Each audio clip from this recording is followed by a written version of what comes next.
মা মা তুমি জানো তো এই দুনিয়াটা না আসলেই অনেক খারাপ। ছেলেবেলায় হয়তো ভালো ছিল জানো তো, এখন তো প্রতিটা মানুষও আমার খারাপ চায়। প্রথমে আমার কাছের মানুষ সাজে, তারপর আমার দুর্বলতা জানে, আর তারপর ঠিক সেইখানটাতেই আঘাত করে। দুনিয়াটা আসলেই অনেক স্বার্থপর হয়ে গেছে মা। যখন তোমার কোলের মাঝে থেকে আমি দুনিয়াটা দেখতাম তখন কত সুন্দর লাগতো। আমি ভাবতাম কবে আমি তোমার কোল থেকে নামবো, নিজের পায়ে হাঁটবো আর নিজের চোখে দুনিয়াটা দেখব। কিন্তু এখন যখন হাঁটছি তখন প্রতিটা স্টেপে স্টেপে পায়ে যেন কাঁটা বিঁধে যাচ্ছে। আর প্রতিটা হাঁটায় আমি বুঝতে পারছি আসল শান্তি শুধু তোমার কোলের মাঝেই ছিল, আর কোথাও না।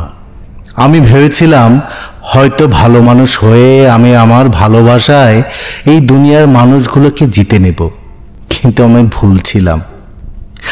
ভুলছিলাম এটাই যে এই দুনিয়াটা আসলেই মা বাবার মতো হয় না। এই দুনিয়ার প্রতিটা মানুষ স্বার্থ নিয়ে চলে। আসলে এটা আমি বুঝে গেছি যে বাবা মা ছাড়া এই দুনিয়াতে কেউ আর নিজের হয় না। সবার স্বার্থ নিয়ে চলে, কেউই নিঃস্বার্থভাবে ভালোবাসে না একমাত্র মা বাবা ছাড়া। কেউ নিজের কাছে জড়িয়ে রাখে না, কেউ মন থেকে ভালোবাসে না, শুধুমাত্র মা বাবা ভালোবাসে।